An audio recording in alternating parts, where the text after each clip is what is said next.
Hello, and welcome to the Power of Healing Your Energy show. This show is all about your light, your intuition, your soul's purpose.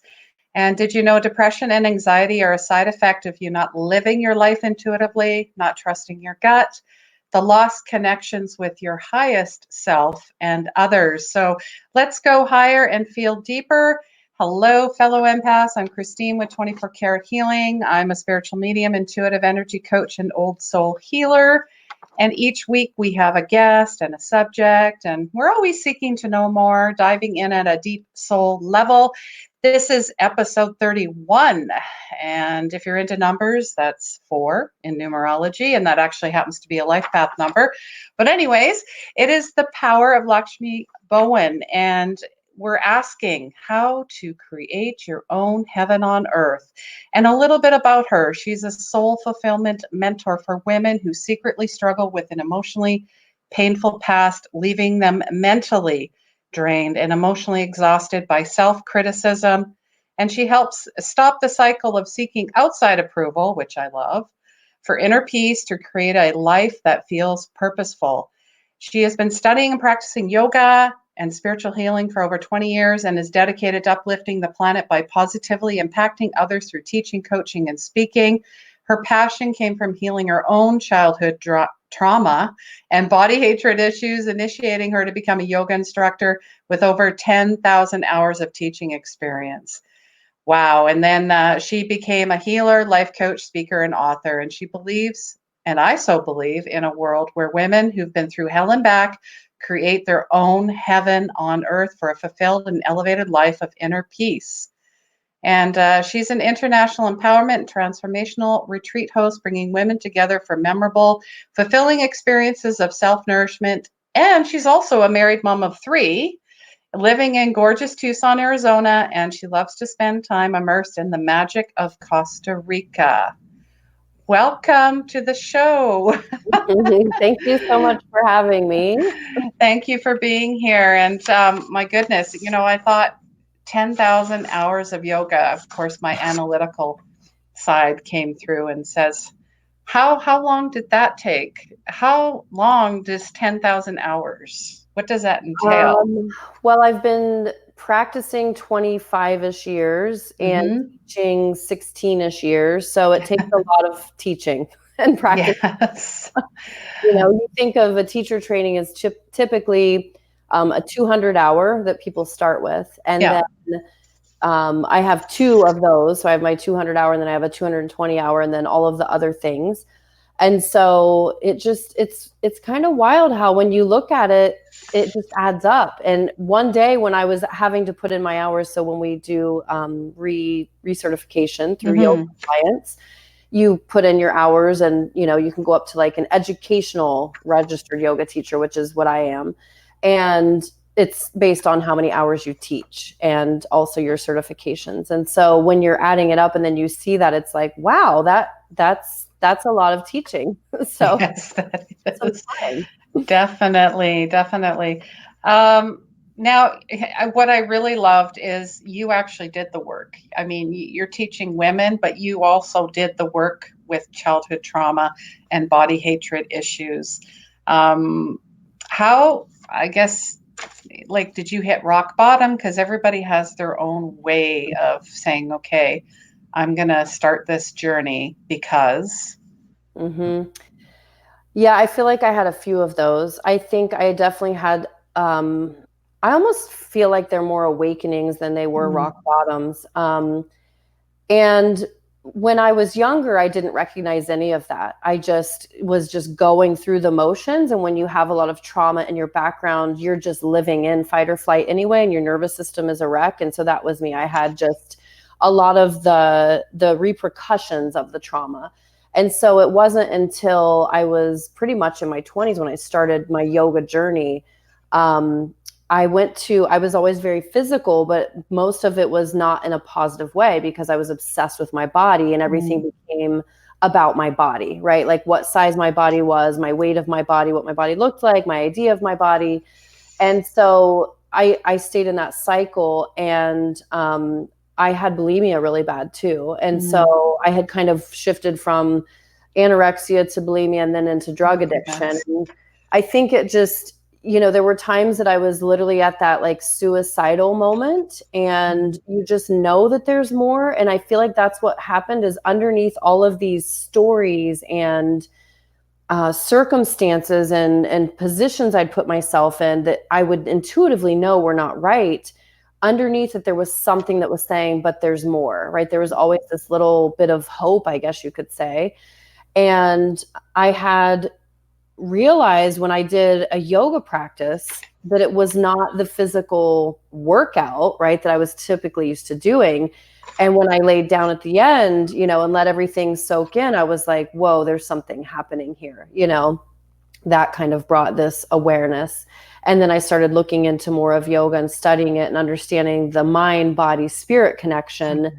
And it just has become this journey. And thank God I'm on it, because I don't know where I'd be without it. It's definitely been my lifesaver. And I like to say yoga found me. I didn't really find it. It found me. And it's just been a beautiful relationship that then led to, okay, now let me find out more about energy and going into energy healing and working with the chakras, and also understanding that the mindset was huge, and embodiment. That's the piece that I think a lot of people are missing is, you go to yoga, or you practice yoga, or you do coaching and mindset, but then there's a piece that's together that through the breath is the way that I've found it, where you embody that which you really desire.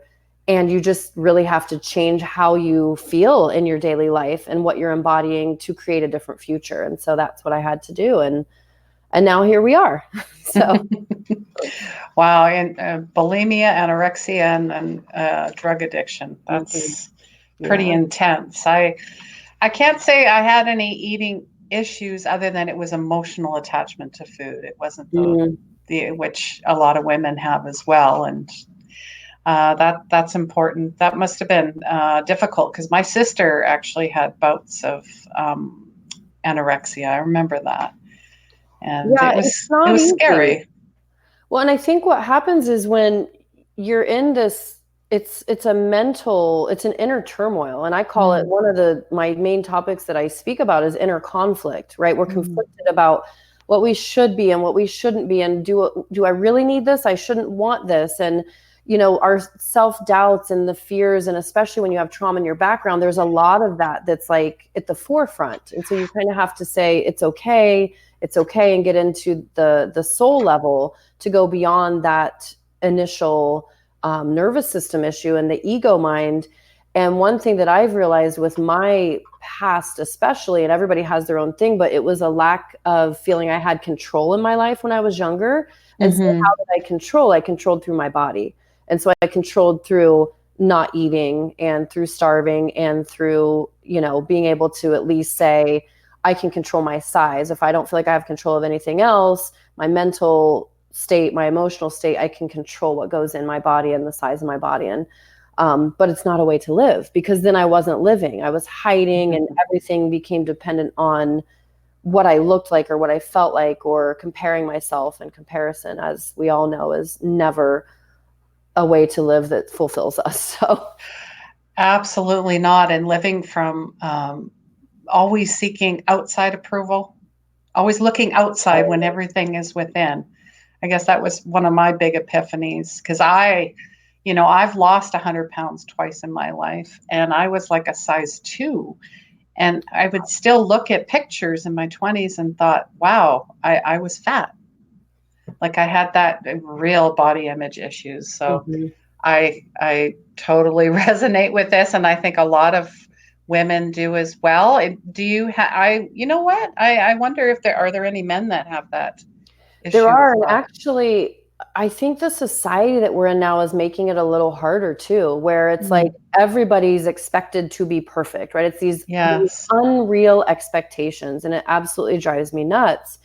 I had a friend actually when I was at the same age, we were a year apart, and he had the same issues with himself. And so what's funny is when we are in these modes in our life that are maybe not serving us, we tend to also find those that are going through similar things, and we attach to each other, which is very unhealthy.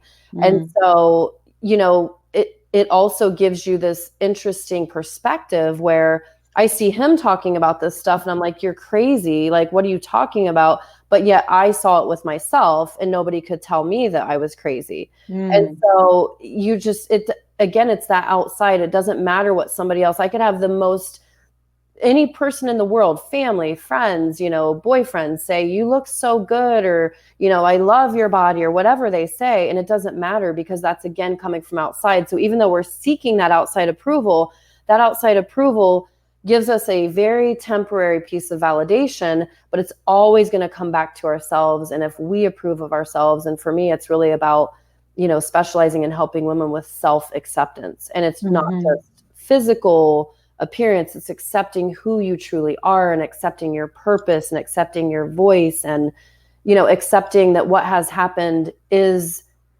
there in your past for its own purpose. And sometimes that's really hard to do, and I struggled with it for decades, honestly. Yeah, I still have moments where I catch myself, and it's almost like you can't take a compliment because you don't know your worth. I think that word seems to come up, in the last 2 years for a lot of women. The worthiness, and the busier I am, the better I feel, when actually it's the opposite. Do you get a lot of clients that come in that are, I guess the word would be burnout? Does that? Yeah. So typically what I notice is and women don't notice this a lot of times when they're coming to me. This is what I have seen. So I love that you're bringing this up.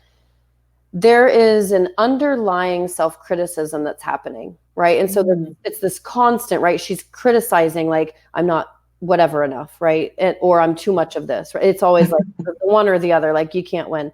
So when that self-criticism is constant, it leads to that, well, then I'll do this, and this shows that I'm valuable, or I'll have this, and this shows that I'm worthy. Exactly what you're talking about with that worthiness piece that is related to busy, or what you have, but I've raised these kids in this family, right? It's all these things outside of me. This is my friend. Yes. This is what I look like.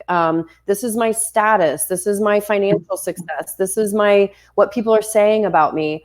And in positive ways, right? The validation ways. And again, it's like, if you keep constantly avoiding what really needs to be looked at within, and what needs connection. My true belief is that acceptance and connection are, they're almost intertwined. They're like a woven piece of thread. So what is not being accepted within needs you to go in and connect to it.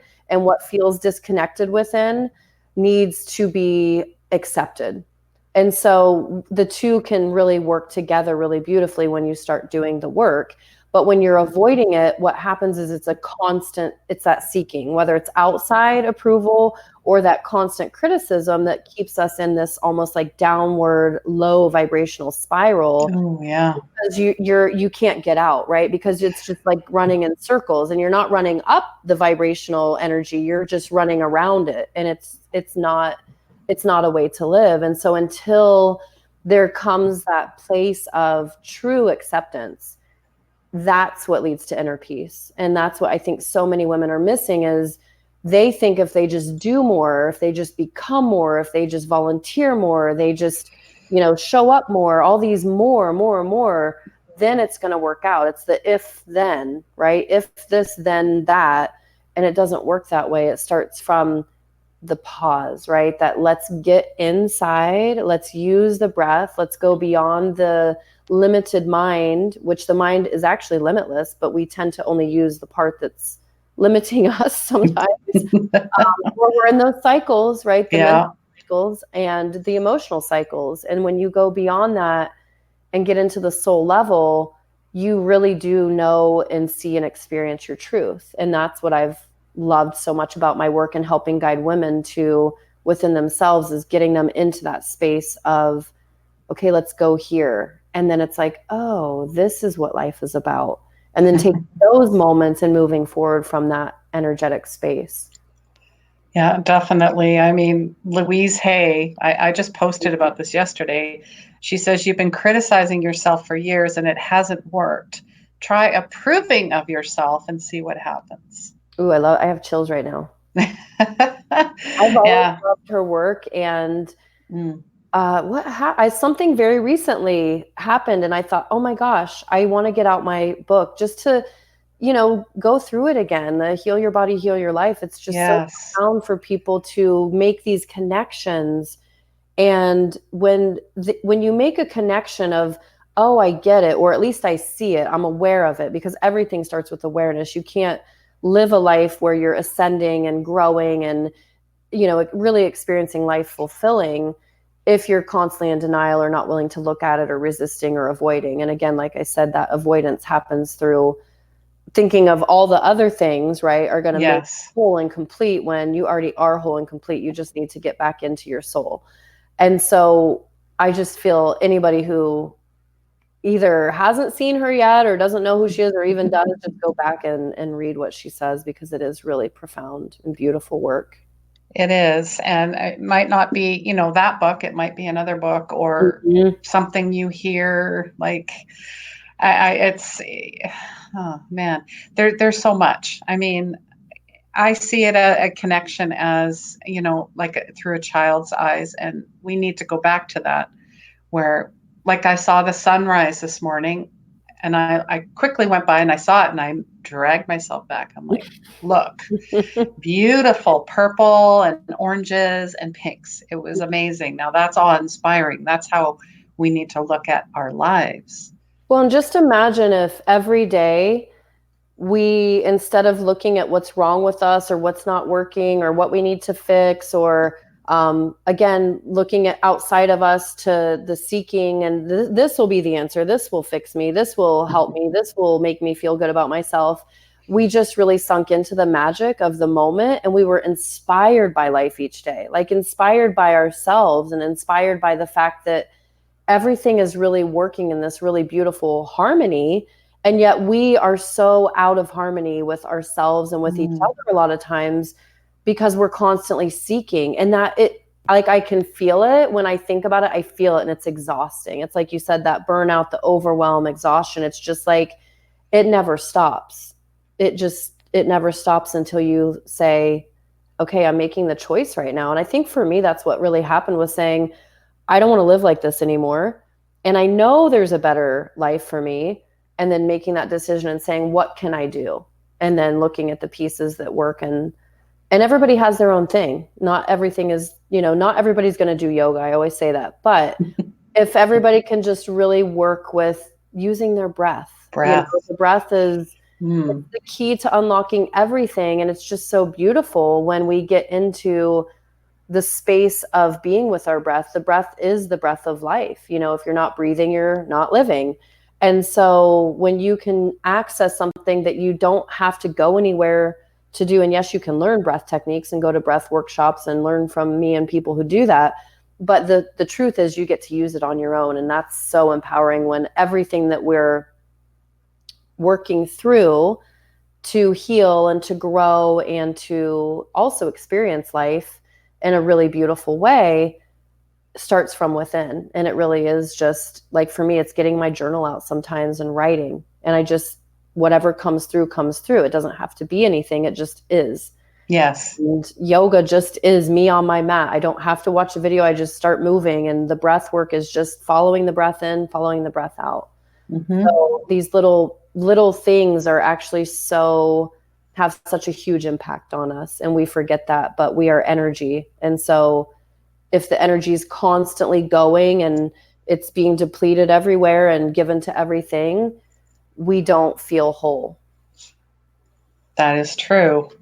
And I wanted to mention, if please say hello. This is a live and interactive show. I can see all comments. If you have any questions, maybe about breath work, maybe about, your soul's purpose, about your healing journey or spiritual journey, please ask. And of course, even if it's on the replay, we will interact. We will answer all questions. And let us know if this is your first time being here. Share this out with your friends and family, and even acquaintances, or, maybe folks that you feel might need a little boost, or maybe some healing themselves. I mean, we're all students of the universe. I don't, So true. yeah, that's how I Every see single it. day, have no idea what's going to happen, right? Exactly. And another thing that popped up on my feed today was something I shared last year about don't die with the music still left inside of you, something Wayne Mm. Dyer talked about. But a lady asked Gary Vaynerchuk, in Mhm. his limo, 3 words for inspiration to get us through life. And he goes, you will die. Basically, those were the 3 words. That just made me laugh and even Buddha says, that the whole reason of enlightenment and your spiritual journey is to, make your way home. Mhm. It is. Because, yeah, that's the whole idea. And if you can do it in one lifetime, but Yeah. some of us take more than one lifetime. So, I feel like in this lifetime, I've lived at least 5 or 10 so far. So mm-hmm. that's Yeah, one thing that's been old interesting too. souls. Yeah, I love that exactly. you call yourself that, by the way. I meant to mention that because there are those of us that I believe karmically we're in the ending of the karma. Like it's like Yes, there's the beginning, and I feel like I've been through enough to deal with karma for enough lifetimes now. And so there's definitely. okay, but then what are you going to do with it, right? Are you going to just be a victim your whole life, or talk about how you can't, or you know, really look at everything that happened as being like bad? And that was my life in the past. I was so Mm, jaded, and I was so angry, and I was so frustrated that was my life. That was my way. Like, wow. this is my life. This is, how I'm living. This is what I get put with. This is my family. This is my Yeah. situation. And I would get really angry. And I think until I really started to do the deep healing work of acceptance, I didn't understand that it was okay that those processes, circumstances, situations, whatever, had been in my life. And they were actually what gave me passion to do what I do. And they gave me more purpose to live and say, hey, I can do whatever I desire. And they also gave me a lot of strength. So we do get more strength going through those. And I don't think it's a competition. I think there's a lot of that going on now. Like, well, I've been Mm, through hell and back, and you have. yes. Like, well, you don't get a golden ticket because of that. It's like, what are you going to do now, though, that will make you create your heaven on earth and also possibly do that for someone else? And for me, that's so important as a soul light on this journey, is to, even if it's right here, somebody hearing this that says, oh my gosh, I needed to hear that, that's a positive impact on somebody. And so we can take anything that we've been through. And one of the words that comes up for me a lot is the resilience. If you Mm, have that sense of resilience, you really see that, okay, this happened and it is what it was. It's not even what it is right now, it's what it was. And then you learn what you learned from it, and you bless it, and you send it love. And there's so much more shaming of people and things and situations. And I think what happens that we don't really get mentally and logically is then that holds that person in those situations in that energy of shame. And oh, so I yeah. really don't like when somebody says, so and so should be ashamed of themselves or whatever. And I get where it's coming from, but I also believe, well, what we really need to do is see, where does this person need healing, or where does this Mm-hmm. person need love, or where do they need to accept themselves, versus are we really needing to send them shame and hatred and the fears and anger, whatever it is, because that just keeps that cycle then progressing and progressing and turning into a giant shame monster. So Shame monster, yeah. We have a lot in common. Like when you said the anger and the frustration and the victimhood, oh man. mhm. Yeah, fear and judgment ruled a lot of things. Mhm. Well, do And you I wonder if others feel like this too, hmm, that there's this, the judgment, right? We see the situations in the life, and then it becomes this internal judgment. Do you hmm, feel that way with? I do, and I have to catch myself, and then I say, "Thank you for showing this to me," and I let it go. I Yeah. forgive, I forgive them Mm. and myself, and I just let it go. And sometimes, it's lessons. That's what we're It's here all for. lessons. emotions, yeah. And I do believe that that's why we have this body that we're given with all these emotions. We tend to want to feel the good ones and push away the bad. And emotions are just their energy and motion. It's like they're here to teach us and to guide us. And so when we're trying to constantly push them away or tell them that they don't belong here, or, you know, just get through them, Oh or yeah, suck pretend it they're not up there, or yeah, push deny through them. it. Yeah. Yeah, it's like, but then how are we getting to the lesson underneath that emotion, which to me is always coming from the soul level. And so I love when I get to work with women who have, and I don't want to say push down their emotions, but that's one way of putting it, really just either swallowing them or, you know, only feeling so much, and let them really like hold the space for them to feel it and really let it process, because we tend to also say that we need to release this, right? I need to release this emotion, or I need to release this energy. And I don't necessarily think that's the terminology anymore that needs to be used. It's more about letting it process, because every emotion then shifts. It doesn't stay in that forever. And so the processing of it then dissolves where it's like heavier into this beautiful, again, lesson underneath it. And so for me, it's been beautiful being able to create a system, the soul phase coaching system, where it's like, okay, what's underneath that fear though, right? It's not that the fear is bad. It's just that we're so afraid of the fear. And so then what's underneath it? And then how can then that come up, and what was holding it, the fear, dissolves, so that then it processes into what it's telling you on that soul level. Definitely. I just, like what you said, release it. I saw it like, you know, blowing bubbles. I'm very visual that way. So I just watch it float up and then go poof. Yeah. Oh, I love that. Yeah. It's funny. I get distracted a lot. So so you're saying not release. So I guess what's the best way? Because, you know, I feel like if we're frustrated, we have anger, there's an underlying emotion, and it's mainly, like through my work, it's mainly tied to the heart chakra, or the root chakra. Those seem to be the two, but at least in my experiences with my clients. But letting go, so crying. Well, here's my thing. So I have been a crier since I was young. Like, even if you see pictures of me as a baby, I'm kind of pretty convinced that I didn't want to be in this world when I was born here. And ironically, I did have a lady that did like a handwriting analysis once, and she's like, you came out like, no, like, put me back. And I was overdue. So Okay. that all makes sense to me, honestly. Yes. And at the same time, crying is a beautiful way of processing emotion, and it's a release, right? It's a physical release, and it's cleansing. And there's a lot of hormonal things happening. And that's what we forget sometimes too, is that every single thing is hormonal. Like all the emotions, the meditative experiences, the nervous system issue, it's all hormones either secreting or not secreting, or being, you know, over secreted or under secreted. And so when you were asking, like, what do we do then? We feel, right? And so versus the, I need to release this, it's what if I just feel this? What if I really just feel into this and just listen? Like, really let yourself feel and listen to what you're feeling, because like you said, underneath it is typically grief or sadness. And even if you don't know the answer, it's not like we sit there and feel just because we're like, okay, because there's an answer underneath it.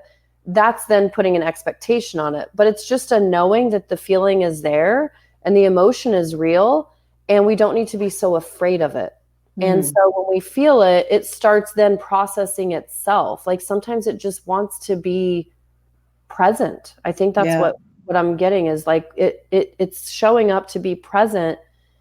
And think of how not present we are as humans as well. We're not present to so many moments in life. And when we're not present, we're either in our head, or we're in the criticism, or we're in the seeking out, right? And so letting those emotions really, I see it. That's what I'm getting right now, is seeing it. It's the energy and motion, like letting it work its way through. And eventually you have to think, eventually it's going to not be there. It's going to dissolve. It's like it dissolves. And there is no timeline, just like grief or anything else. Mm-mm. That's another thing. That's an ego. Well, you got to be done by now. Like, what's wrong with you? Or, yeah, get over it. Oh, and you know, the earth is so dense, so heavy, and it's so hard on our nervous system to begin with. Mm-hmm. And that's why I'm always preaching self-care, whatever it looks like. Exactly, whatever it looks like. And I wish that the word wasn't almost oversaturated now. And I don't believe it is, but I think other people, they're like, oh, self-care, like take bubble baths and like you'll be happy. And sometimes it's deeper than that. But yes, it is really, it's caring for yourself. I mean, we do that with kids. And, you know, that's a whole other subject, is looking at other humans from the eyes of, you accept your child, right? Or your pet, or you don't say, well, I mean, I guess people do and people can, but there's a difference between a lot of times what we're willing to accept in someone else, but we're not willing to accept in ourselves. And so again, what if we just came back to, well, what if I just allowed myself to accept this piece of me? And instead of looking at our flaws as a flaw or a default or whatever, it's like, I'm just accepting that that's who I am. You know, like how much more beautiful life would be if we accepted ourselves the way that we do children or animals. Or, you know, I had an old mentor that he used to joke that, you know, we're just these giant toddlers in these bodies and we don't know what to do with ourselves. And if we looked at each of us as that, when somebody's like, you know, having a fit or whatever, we'd be like, oh, like they just need to have their tantrum, you know? So we kind of do. We're emotional beings. And so we need to have our little tantrums and then say, okay, I accept this for what it is. And how beautiful that when I can let myself put this in this beautiful space of acceptance, there's no expectation, there's no judgment, there's no lack, right? It's not too much or too little of anything. It's just a true neutral space that then gives more room for expansion to move up into the higher energetic vibrational levels. Yeah, and I so love, like, we're just not kind and we don't acknowledge our inner child more. Would you, like, I would, you know, it's funny. I like you said, we treat our kids better than we treat ourselves. We treat our pets better than we treat ourselves. It's almost, and it's a way I see this as avoidance. It's that outside, right? Yeah. Like, think about it. If you're like, but look, I've done this for this person, but you're still avoiding doing what needs to be accepted within yourself, right? Or I honestly, when I had a conversation on Sunday with someone, everything that we ended up talking about that she's kind of going through and experiencing, every one of them ended up attached to something outside of her. And it's just, if we really, really look at it, and that's what's so beautiful about doing this work, is when you really start breaking it down. And I use the term being the curious observer. So you mentioned something like looking at it through the eyes of curiosity. Like if I'm just curious about this emotion or this thought pattern or this story or this old victim mentality that I have around whatever, jealousy or whatever it might be, if I'm just curious and start questioning, like, okay, where is that coming from? Or is that really true? Or what if I didn't put any meaning to it? And then you'd also just observe, right? You observe, okay, there's this emotion coming again. I'm curious about it. I'm observing it. I'm not giving it all this meaning. It doesn't mean that there's something wrong with me or that, you know, I'm mentally unstable. And you're just really coming from that place of being a curious observer with yourself. Then it's not going to be that constant outside seeking and relation, right? It's like you're relating to the outside world. Again, the worth, right? The worthiness, the value, if you're lovable, if you're good enough, if you're strong enough. You were born perfectly. Yeah, exactly. Born perfectly in the eyes of God. Jag is saying hello. She just joined and was drawn to this. Thanks for joining. So nice to see you. And she's saying, so very resonating. We often overlook ourselves. I think so often. And I do believe, and the reason, I mean, all humans obviously deserve to be healthy, happy, and living, like really living life. I do believe, though, that women have a harder time sometimes with the putting themselves in too many things because we're nurturers by nature, that it just becomes almost like a habitual addiction. And so how easy is it to say, well, I'm busy doing this with the kids, or I'm busy doing this because it has to be done at work, or I'm busy doing this with the house, or I'm busy doing this with my friends. That, again, it's overlooking what the self really needs. And really, it's not just the self, it's part of yourself, but it's the soul. Is just, I mentioned recently to the same girl I was talking with Sunday, like the soul's under there screaming, like, hey, like, listen to me. I just want you to recognize me, acknowledge me, see me, accept me, feel me. And it's like the soul has the light and the peace and the joy and the bliss and the inspiration and creation and all that we're actually seeking and all these other things. But yet we're so busy and we're so preoccupied with everything else, and so avoiding of doing the work and getting down into the soul, that we just don't even listen. And then the soul is just like, I'm here for you and I want to help you and be there for you, but you're too busy, right? We tend to nurture too much outside of us. We're on that proverbial loop, or that train, or it just keeps going, and that's what we do, or that treadmill, as some say. But children and we all are psychic. It's just the conditioning as we grow up, and the hammering in of the ego. That's where we lose our natural born abilities. That's who we are. That's our GPS. That's where we operate from. And I think that's probably where we gotten in some pretty sticky situations, because we weren't listening to this and we were operating from the ego. Oh, yeah. Mainly. I'm sure there's folks out there that, oh, yeah. I mean, because really, if you think of anything that is really limiting you from coming into your soul's guidance, it's going to come from the ego mind of, it's just protecting, but at the same time, that protection is limited. And so getting beyond that, going into the soul, which is limitless. And so I almost feel like what we have been given on this planet right now is a gift and also a vice. It's like you can take each moment and do what you want with it, but there's all these other distractions. And so it takes more from us to discipline ourselves in this day and age to also then create this, what I call the new planet, where it's coming from that space of acceptance, right? Yourself. And also what happens then is you start seeing others through acceptance, because what happens when we're judging? We judge others because it's a reflection of what we're judging within ourselves. So it's that constant battle if you don't come from that place of acceptance. It doesn't mean that you agree. Acceptance isn't, I agree with everything this person is doing or saying. It's, well, that is who that person is, and who am I to not accept them?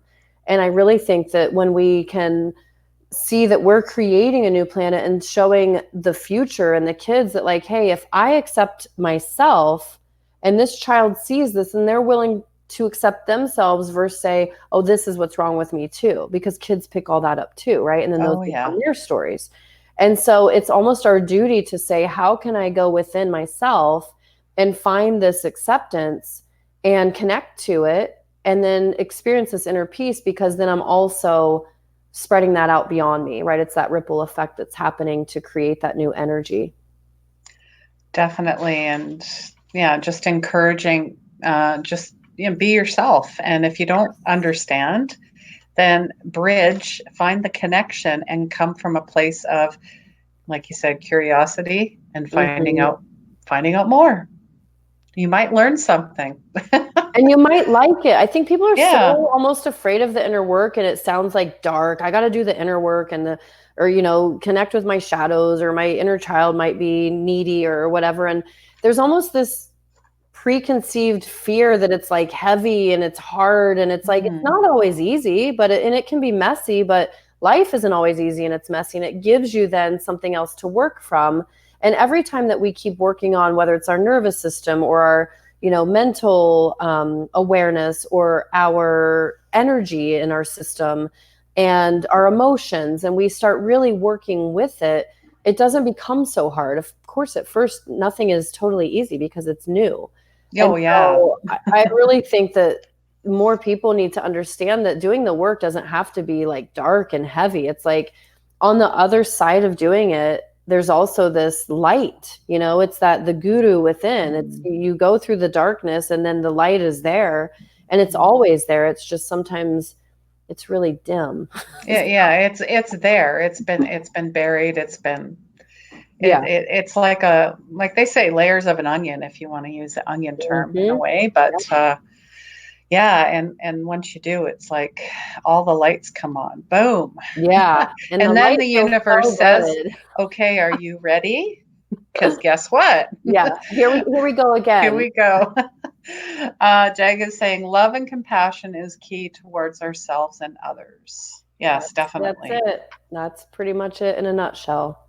The unconditional love of ourselves, and radiate that, and grace as well, having the grace. That was another big word that I tend to use quite a bit. But so I am going to wrap up in a few minutes. So I just wanted to see if there was anything else you wanted to let us know, if you have maybe a workshop coming up, or you have a few words you want to impart with us. Yeah, it's interesting. This year I came in with all these, specific things, like I'm going to do this retreat, this. And then I recently had this epiphany about creating a women's nonprofit organization. So things are shifting a little bit. Nice. And it feels really good and aligned. And it really is focused on mothers who are struggling with mental and emotional health issues. So I mean, people can follow me and see how that unfolds.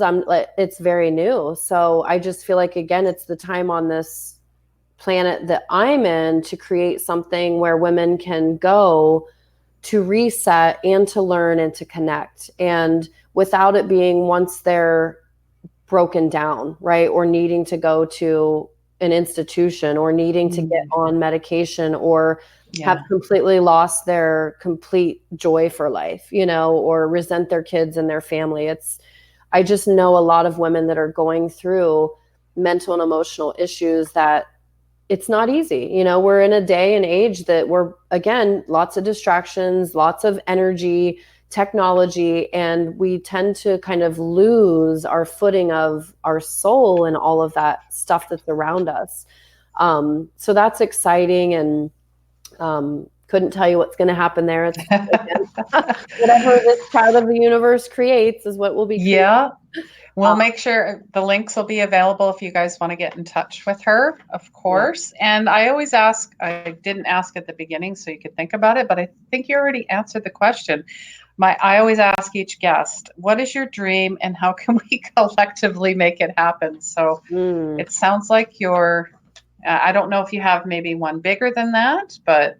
I mean, the dream is really to create a new planet where people are coming from inner peace, because I really think that when you have that sense of self-love and compassion and it leaks out to everyone around you, you're not just caring for yourself and creating it, you're caring for the future, for the children, for the planet. Our planet needs so much love and healing.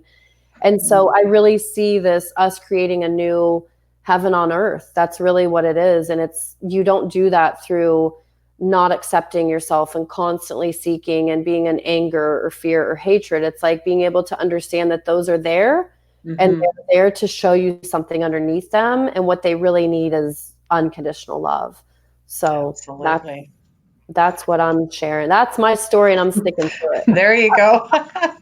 Oh, well, it was a pleasure having you on the show. Thank you so much. So much wisdom and a lot of epiphanies and a lot of synchronicities as well. And guys, if you want to get a hold of Lakshmi, I will leave all of her links below. And please comment even on the replay. And hey, guys, I am actually starting my first online course with a few lovely souls, and it's all about your fears, your dreams, manifestations, healing. It's like a 4-week inner transformation, all about your intuition and how it's all connected. So if you want to be on the wait list for next month, please comment mentorship and I'll reach out to you. Have an amazing week, and please remember, healing begins where the ego ends.